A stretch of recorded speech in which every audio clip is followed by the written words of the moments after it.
All right, so something happened. My microphone cut off and the video messed up. We left off on that last one talking about how the radical patriot Whigs thought that it should be based on, you know, cutting spending and making money, not based on land and resources. So we'll pick up there. They argue that economic growth, not raising taxes, would solve the national debt.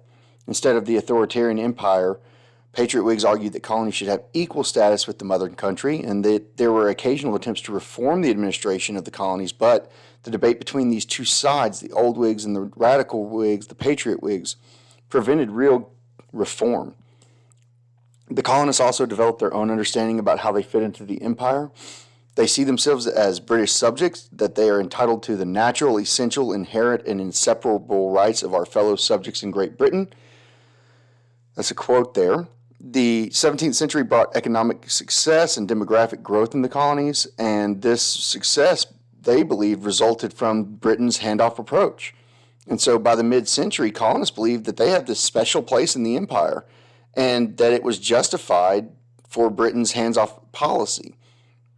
Some even believed that they were entitled to more respect, more rights and liberties than other British citizens. In that same time period, you have people like Sam Adams who are describing the colonies as being separate body of politics. Yeah, I don't know what's going on with my computer.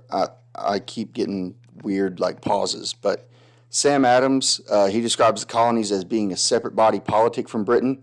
Almost immediately upon each colony settlement, they create a colonial assembly, and these colonial assemblies basically had the same job that the commons did in Britain. It included taxing residents, managing the spending of the money, granting salaries to royal officials. In the early 1700s, the colonial leaders really tried to lobby the British government to legitimize these assemblies. But Britain was too occupied with British wars and European wars. And so they actually tasked the governors to attempt to limit the power of those assemblies, but the assembly's power really only continues to grow.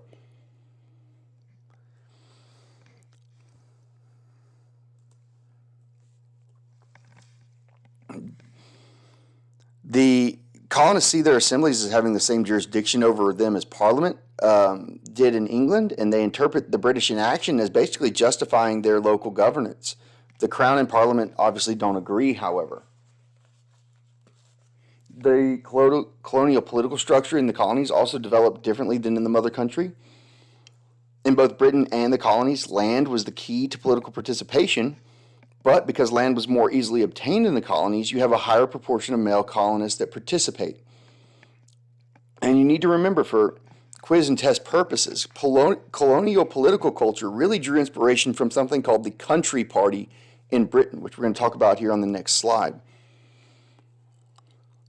The ideas of the Country Party, generally referred to as the ideology of republicanism, really stressed the corrupting nature of power and the need for those that were involved in self-governance to be virtuous and put the public good over their self-interest.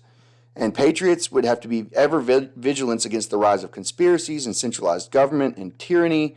And only a small fringe of Britain people held those ideas. But in the colonies, they were extremely widespread. And in the 1740s, the Enlightenment and the Great Awakening kind of combined to really bring about challenges to the older ideas about authority in the colonies. John Locke is probably the greatest philosopher that has an impact on colonial thinking. He wrote an essay. He wrote Essay Concerning Human Understanding, where he argued that the mind was originally a tabula rasa, or a blank slate, and that individuals were formed primarily by their environment. The aristocracy, the rich people, were basically wealthy and successful, not because they were innately better, but because they just had greater access to wealth and education and patronage. He follows that with his essay, Some Thoughts Concerning Education, where he brings about these new radical ideas about the importance of education, and that education would produce more rational people that were capable of thinking for themselves and questioning authority rather than just accepting tradition.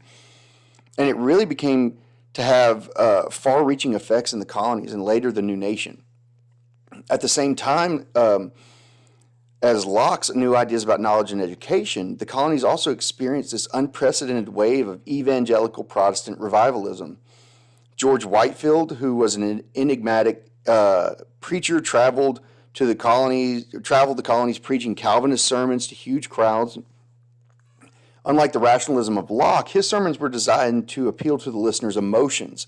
He told his listeners that their salvation could only be found by taking personal responsibility for one's relationship with God, which is a process that became known as conversion, right?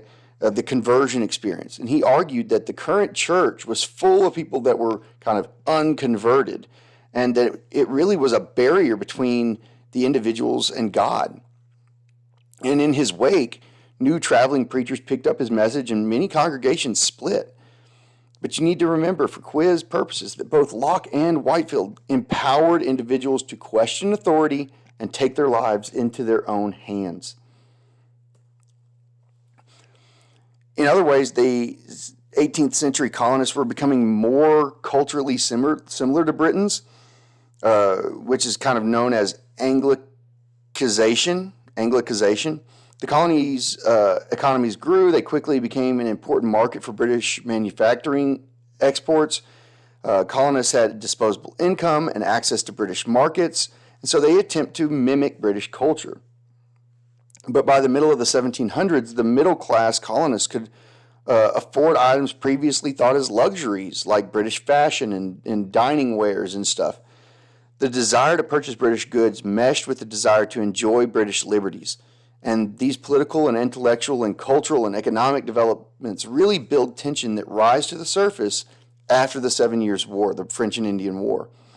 And Britain finally begins to implement a program of imperial reform that's going to conflict with the colonists' understanding of their place in the empire. And that's going to bring us to our next section.